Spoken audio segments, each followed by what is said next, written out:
अस्सलाम वालेकुम। प्रोग्राम आपकी बात के साथ मैं हूँ एहसन शहजाद। नाज़रीन, सुप्रीम कोर्ट ऑफ पाकिस्तान के फैसले के बाद इलेक्शन कमीशन ने फैसला सुना दी। जो पंजाब असम्बली के जो 25 अरकान थे उनको सीट कर दिया गया। मेरे साथ लेडीज मौजूद है PTI की। मैडम, क्या कहेंगी? 25 अरकान को सीट कर दिया गया इलेक्शन कमीशन ने, क्या कहेंगे इसके बारे में? जी शुक्र है अल्हम्दुलिल्लाह। पहले तो इलेक्शन कमीशन ने एक सही फैसला किया है जो कि कानूनी है। लोग ये ज़ाहिर है कि गलत तरीके से आए थे और इन लोगों का ख्याल था कि शायद ये जिस तरह सबको ख़रीद सकते हैं तो ये काम भी इनका इसी तरह से ठीक हो जाएगा। लेकिन इलेक्शन कमीशन ने जो एक जायज़ और सही फैसला था कानूनी, वो करके तो 25 अरकान को जो सीट किया है तो वो एक बहुत अच्छी बात है। हमें इलेक्शन कमीशन को जो एक लोगों का गैर यकीनी एक वो हो गया था, तो अब हमें ट्रस्ट है कि उन्होंने सही क्योंकि फैसला किया है और इंशाल्लाह आइंदा भी सही फैसला करते रहेंगे। और जहाँ तक है बात ये लॉन्ग मार्च की, तो इंशाल्लाह हम लोग बिल्कुल तैयार हैं और खान साहब की कॉल पर हम लोग बैठ कहेंगे और वहाँ पर अगर ज़रूरत पड़ी तो ज़रूर पहुँचेंगे। मैडम, आप क्या कहेंगी इलेक्शन कमीशन के फैसले के हवाले से? मैं बिल्कुल उनको अप्रिशिएट करूँगी और कहूँगी कि बड़ा उन्होंने इंसाफ के साथ ये फैसला किया है और इस इम्पोर्टेड हुकूमत को जो गद्दार हमारे साथ थे, इम्पोर्टेड कह रही हूँ, जो हमारे गद्दार लोग थे, मैं तो उन्हें गद्दार कहूँगी, जिनको खान साहब ने इतना भरोसा किया और एक नए विजन का हमारा लीडर जो पाकिस्तान के लिए सोच रहा है, हमें धोखा दिया, तो बहुत अच्छा हुआ। हमारी पार्टी साफ़ हो गई है गन से। लॉन्ग मार्च के लिए आप लोग तैयार हैं? बिल्कुल तैयार है। आप सोच नहीं सकते, हमारी स्ट्रेटजी पूरी तैयार है। हर तरह के हमने मैडम, इतनी गर्मी है, कैसे मैनेज करेंगे? हम सब कुछ कर लेते हैं। हमने जब 126 दिन का धरना दिया था वो भी गर्मी में था और अब भी अगर देना पड़ा। हालात कुछ और थे, अब हालात कुछ और हैं। हर हालात में हम तैयार हैं, हर हालात में खान साहब के साथ हैं। मैं आपको बता रही हूँ ना, जो 2 नवंबर 2017 की कॉल हुई थी तब भी इन्होंने हमें बहुत तंग किया था। हमारी बहुत सी ख़वातीन को उठाया था, वलीद इकबाल, अदलीब अब्बास, सबको पकड़ा था। मुझे अरेस्ट किया था, मेरे साथ रुबीना अख्तर हैं, वो बैठी हुई हैं, उनको अरेस्ट किया था। हम औरतों के हमारे मोराल बहुत हाई हैं। मैडम, वहाँ पे शेलिंग भी हो सकती है, आंसू गैस वगैरह सब कुछ हो सकता है, मार कुटाई भी हो सकती है, क्या कहेंगे इसके बारे में? हो जाए, कुछ भी नहीं। अपने मुल्क के लिए हम नहीं कुछ कर सकते। 1947 में लोगों ने कितनी कुर्बानियाँ दी थी, अब ये वही वक्त है, कुर्बानी देने का वक्त है। अगर हमें कुछ हो भी जाए तो हमारे लिए फ़ख्र का बायस होगा कि हमने अपने मुल्क के लिए कुछ किया, आने वाली नस्लों के लिए कुछ किया, हमारे लिए फ़ख्र का बायस होगा। साबिक MNA सेमी बुखारी में साथ मौजूद है। मैडम, क्या कहेंगी? कल इलेक्शन कमीशन ने फैसला सुना दिया, ये फैसला ठीक सुनाया उन्होंने?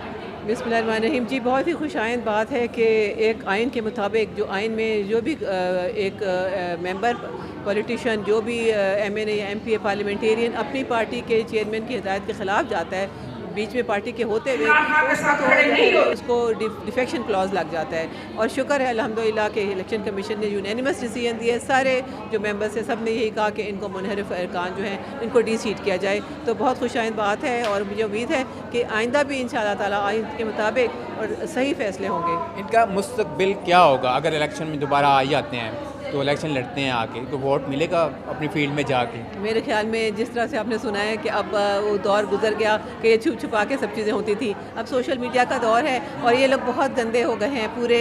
मैं समझ रही हूँ अवाम इनको देख रहे हैं, हर तरफ इनकी तस्वीरें चल रही हैं, तो मेरे ख्याल में इनको तो हल्के में घुसना भी मुश्किल होगा। दूसरे हमारे लॉयर्स कह रहे हैं आर्टिकल 62, 63 को मिला के पढ़ा जाए तो ये मेरे ख्याल में 5 साल से भी ज़्यादा इनकी डिस्क्वालिफिकेशन भी हो सकती है। मेरे साथ मैडम तंजीला मौजूद हैं, सीनियर रहनुमा PTI की। मैडम, क्या कहेंगी कल का फैसले के बारे में? देखिए, फ़ैसले तो मुख्तलिफ़ तरह से आ रहे हैं जिससे अंदाज़ा हो रहा है कि कभी किसी के हक़ में कभी किसी के हक़ में। जो चीज़ ये आइडिया होता है कि डोरियाँ पीछे से कोई और हिला रहा है। आज DIG चेंज किया गया है इस्लामाबाद का, जो कि एक और इंडिकेशन है कि एक कल रात जिस तरह क्रैकडाउन करने की कोशिश की गई बनी गाला के ऊपर, वो भी सबको नज़र आ रहा है। मैं सिर्फ इतना कहना चाहती हूँ कि जो लोग ये बात समझते हैं कि उनसे हुकूमत नहीं चल रही, इनके अकाउंट्स जो है वो मकसूद चपरासी मैनेज कर रहा था, इनका खाना पीना इनकी लग्जरीज मकसूद चपरासी करके दे रहा था। जिस आदमी ने इतने साल इतने अच्छे तरीके से इनको मैनेज किया है, तो मैं समझती हूँ कि अगर इनसे हुकूमत नहीं चल रही तो इस वक्त प्राइम मिनिस्टर जो है शहबाज शरीफ की जो बजाय मकसूद चपड़ासी को होना चाहिए। मैडम पहले ये भी कहते थे कि इमरान खान के खिलाफ अगर सुप्रीम कोर्ट फैसला देती है या इलेक्शन कमीशन फैसला देती है, इमरान खान कहते हैं ये फैसला ठीक नहीं हुआ। अब इमरान खान कहते हैं जी वो सारा कुछ ठीक हो रहा है, सब कुछ ठीक हो रहा है, इसके बारे में क्या कहेंगे? ये कहते हैं जी नून लीग कहती है। नहीं, देखिए खान साहब ने हमेशा इदारों का एहतराम किया है, हमेशा सुप्रीम कोर्ट के हर फैसले का एहतराम किया, यहाँ तक कि रात के 12:30 बजे भी अदालत खोली गई है तो खान साहब खामोशी से अपनी एक डायरी उठा के बाहर निकल आए। इसलिए ये कहना कि खान साहब या उनकी टीम या PTI के लोग इदारों का एहतराम नहीं करते, ऐसा नहीं है। ये इदारों का एहतराम ही है कि वो इतना बड़ा मैंडेट लेने के बावजूद खामोशी से हुकूमत छोड़ के आ गए हैं। मैं सिर्फ ये कहना चाहूँगी कि इस वक्त जिस अनारकी में, जिस बंद गली में इस मुल्क को धकेल दिया गया है, फौरी तौर पर साफ और शफाफ इंतखाबात के अलावा इसका और कोई हल नहीं है। महंगाई के बारे में क्या कि उन्होंने कहा था कि महंगाई कम करेंगे, इमरान खान जाएगा तो महंगाई कम करेगा, महंगाई कम नहीं होगी। देखिए महंगाई दिन ब दिन बतदरीज बढ़ती जा रही है। आप भी जानते हैं कि ये चीज़ें जो हैं ये एक इंटरनेशनल फोरम पे, हम वो लोग नहीं हैं कि हम इन लोगों की तरह वो 40% मेंटल ग्रोथ है तो हम यही कह जाएं कि नहीं इमरान खान ही महंगाई की वजह है या शहबाज शरीफ ही महंगाई की वजह है। सबको एक चीज़ पता आती, लेकिन उसके बावजूद ये प्रेशराइज करते रहे कि जी महंगाई का जिम्मेदार इमरान खान और उनकी टीम है, इनसे संभल नहीं रही है, ना तजर्बाकार हैं। तो फिर अब इन लोगों ने देख लिया कि तजर्बाकारी के बाद इन्हें भी यही कहना पड़ा कि इंटरनेशनल मार्केट में पेट्रोल के रेट बढ़े हैं तो हमें सब कुछ करना पड़ा।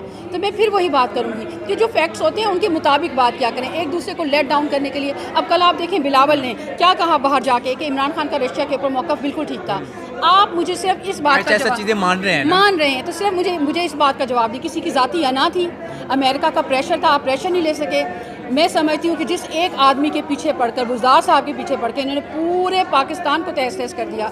जहाँ तक मुझे नज़र आ रहा है हो सकता है बुज़दार साहब जो बाइडन की सीनियर रहनुमा आयशा शेख मेरे साथ मौजूद है। मैडम क्या कहेंगी, कल इलेक्शन कमीशन का फैसला आया और असद उमर साहब कहते हैं कि हम ये फैसला मानते हैं, जब इलेक्शन करवाएंगे, जब रिजल्ट आएगा फिर हम नहीं मानेंगे इलेक्शन कमीशन को। क्या कहेंगी इसके बारे में? अस्सलाम वालेकुम।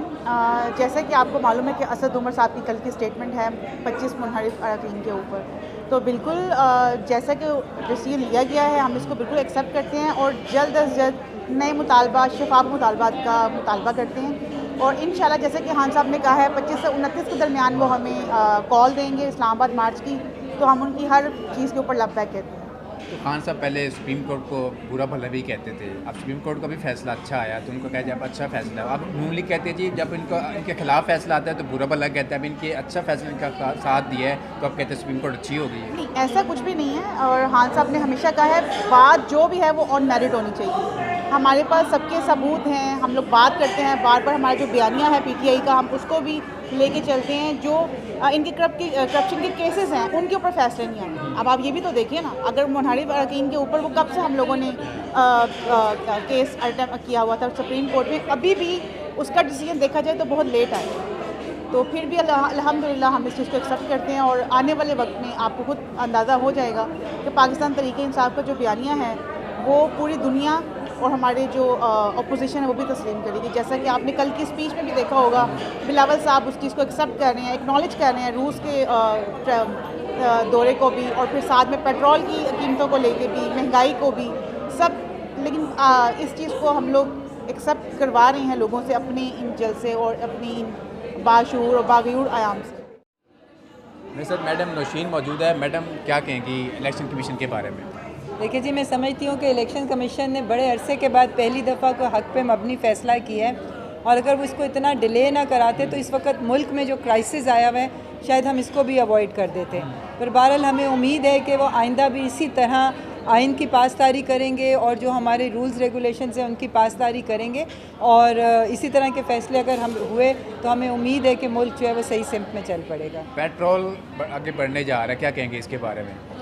जी बिल्कुल, देखें पेट्रोल तो बढ़ने जा रहा है मगर जिस तरीके से खान साहब को भी बाज़ दफ़ा चीज़ों की प्राइसेस को बढ़ाना पड़ता था, मगर उन्होंने साथ साथ जो गरीबों की रिलीफ के लिए एहसास प्रोग्राम शुरू किया था। कोविड के ज़माने में आपने देखा जब सारी दुनिया में लोगों को मुसीबत आई और इकॉनमी वहाँ की सफ़र की, हमारा जो गरीब तबका था उसको उस तरीके से उसका प्रेशर नहीं आया। तो अगर किसी चीज़ की किसी वजह से कीमत बढ़ानी भी पड़ती है तो मैं समझती हूँ कि हुकूमत का फ़र्ज़ है कि जो लोअर तबका है जो सही मायनों में पिसता है उसको साथ साथ रिलीफ भी दे। जिस तरह वैसे डॉक्टर अनीसा फातिमा मौजूद हैं, सीनियर रहनुमाए PTI की। मैडम क्या कहेंगे इलेक्शन कमीशन के बारे में? क्या कहेंगे, अच्छा फ़ैसला दिया उन्होंने? जी बिस्मिल्लाहिर्रहमानिर्रहीम। बिल्कुल मैं बताऊँ कौम मशकूर है, देर आया दुरुस्त आया। इलेक्शन कमीशन बहुत कंट्रोवर्शियल हो चुका था, हमारे सर उस वक्त वाकई नदामत से झुके हुए थे। आज उन्होंने अपने आप को ये सुरखरू किया है, ये साबित किया है कि नहीं, पाकिस्तान के अदारे बहुत हद तक खुद मुख्तियार भी हैं, क्योंकि ये एक ओपन एंड शट एक क्लियर केस था कि अगर आप को इमरान खान और पीटीआई पसंद नहीं है तो आप इस्तीफ़ा दें, और इस्तीफ़ा दे के आप दोबारा इलेक्शन में जाएं और दूसरी पार्टी ज्वाइन करें।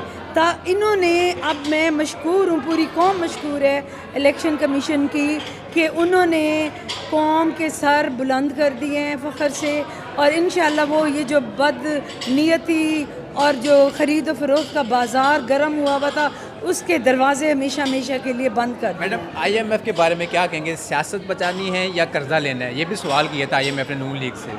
बात सुने, सबसे पहले हमारा मुल्क पाकिस्तान है, क्या सियासत बचानी है? सियासत कुछ भी नहीं है, पाकिस्तान को बचाना है।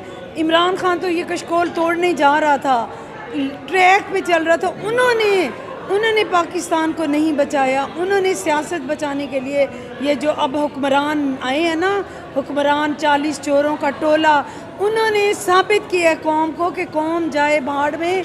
इमरान खान को डीरेल करके उन्होंने कहा था ना अहल है, चोर है, निकम्मा है, हम तो रेल पेल कर देंगे, हम तो डॉलर कंट्रोल कर लेंगे। अब आपको सब क्लियर हो गया है कि उन्होंने मुल्क बचाया है कि सियासत बचाई है। उस टोले ने अपनी वरासत, जो समझते हैं पाकिस्तान उनकी वरासत है, उन्होंने उसको बचाने की कोशिश की है, और इंशाअल्लाह नाकाम नामुराद होंगे। कौम ने बुरी तरह मुस्तरद कर दिया है। एक मैं फ़ाइनल बात करना चाहूँगी कि प्यारे मेरे पाकिस्तानियों, ये सोचो कि ये एक मौजज़ा है, ग़ैबी मदद है इमरान खान को कि तल धरने को रात मुल्तान में जगह नहीं थी। आप सोच सकते हैं कि वो कौन सी कुव्वत है जो इन लोगों को बाहर निकाल रही है। इंशाअल्लाह पाकिस्तान ता क़यामत सलामत रहेगा और इमरान खान पाकिस्तान को इंशाअल्लाह सुरखरू करेगा और तरक्की की राह पे। मेरे साथ हिना ज़ीशान मैडम मौजूद हैं, इनसे बात करते हैं। मैडम, कल इतना बड़ा फैसला आया इलेक्शन कमीशन का, 25 अरकान को डी-सीट कर दिया गया, मुनहरिफ अरकान को, तो इसके बारे में क्या कहेंगी आप? अल्हम्दुलिल्लाह जी, ये कब से हमारा था, और ख़ान साहब ने एक और अपने जो तमगा है वो अपने ऊपर लगा लिया। अल्हम्दुलिल्लाह बहुत खुशी की बात है हम सब के लिए। तो जिस लड़ाई को हम कब से लड़ रहे हैं और वो हमारी जीत हो गई, अल्हम्दुलिल्लाह शुक्र है कि सब ने इस चीज़ को एक्सेप्ट भी किया है और माना आखिरकार कि हम लोग कहाँ पर थे और किस चीज़ के लिए जंग कर रहे थे। औरतें हमारी साथ हैं इस चीज़ के ऊपर, अल्हम्दुलिल्लाह हम लोगों की जीत हुई है। बहुत खुशी की बात है कि कोई एक्सेप्टेंस हुई। तो PTI ने मिठाइयाँ भी बांटी हैं कल। जी अल्हम्दुलिल्लाह, और हमारी तो शुगर भी बड़ी आसमान पे चली गई है। जिनको जो पेशेंट है डायबिटीज़ के, हम लोगों ने तो बहुत मिठाइयाँ खाई हैं अल्हम्दुलिल्लाह। और कल खान साहब ने फिर हमारी डेट भी अनाउंस करने के लिए बात की, वो भी अल्हम्दुलिल्लाह। वो आपको पता है कि खान साहब जो है वो अपने अवाम को देख कर चलते हैं, उनके बारे में सोचते हैं। तो वो डेट का भी उन्होंने इसीलिए कहा कि गर्मी है, थोड़ा सा ऊपर नीचे हो जाएगा, तो इंशाल्लाह वो भी जल्दी अनाउंस हो जाएगी। मैडम सादिया शेराना मौजूद है। मैडम, क्या कहेंगे इलेक्शन कमीशन के बारे में? जी, मैं इस फैसले को सबसे पहले तो बहुत ज़्यादा खुश आइंद कहती हूँ। इसलिए देखिए, हम कभी भी किसी अदारे के ख़िलाफ़ नहीं होते, उनके फ़ैसलों के ख़िलाफ़ या हक़ में होते हैं। जब अदारे अच्छे फ़ैसले करते हैं तो मेरा ख़्याल में उससे तमाम उसके समरात तमाम माशरे को जाते हैं। मैं समझती हूँ जो ये एक रवायत आज इन 25 अरकान को जो नाअहल करने का या डी-सीट करने का जो फ़ैसला है, उससे ये असरात दी। जो एक ख़रीदो फ़रोख्त का बाज़ार गर्म होता था, छांगा महंगा की मंडी सस्ती थी, ये कल्चर ख़त्म होगा। ये बहुत ही गलत रुझान था कि हम मैंडेट एक जगह से लेते हैं और फिर चंद करोड़ों में बिक कर हम कौम का फ़ैसला कर देते हैं, और लोगों का जो वोटों का दिया हुआ जो मैंडेट है उसको हम ज़ाया करते हैं। तो इस तरह के फ़ैसले अगर अच्छे होंगे तो ये बहुत ज़्यादा खुश आइंद है, और मैं समझती हूँ इससे एक रवायत भी बैठेगी कि अब हमें इस कल्चर को खुदाफिज कह देना चाहिए। अच्छा मैडम, क्या कहेंगी अगर इलेक्शन कमीशन कहती हैं कि ये इलेक्शन लड़ सकते हैं, अगर इलेक्शन लड़ भी लेते हैं ये मुनहरिफ अरकान, तो जीत सकते हैं ये? इनके जो हालात, जो वाक़यात के बाद और इमरान खान के साथ जो अवाम ने, जो वोटर्स हैं, उन्होंने अपने मैंडेट का जिस तरह क्वेश्चन उतारा, मेरा नहीं ख्याल कि ये अपने हलकों में जा भी सकेंगे। अब इनके पास इतना ये भी नहीं है कि ये हलकों में एक चक्कर बाज़ार का लगा के देख लें जस्ट फॉर द चेंज कि क्या रिएक्शन आता है, तो फिर इनको पता चलेगा कि अब इन्होंने अपनी सियासत में ये फैसले करके ना, इन्होंने चंद करोड़ों में या अपने को ज़ाती मफादात की बिना पे इन्होंने अपनी सियासत को हमेशा के लिए दफन कर दिया। ये जी, अब मैडम सादिया शेराना की आपने बात सुनी, इनका कहना था कि अपनी सियासत को हमेशा के लिए दफन कर दिया। जो पंजाब असेंबली के 25 मुनहरिफ अरकान हैं। मुझे दीजिए अब तक के लिए इजाज़त। अल्लाह हाफ़िज़।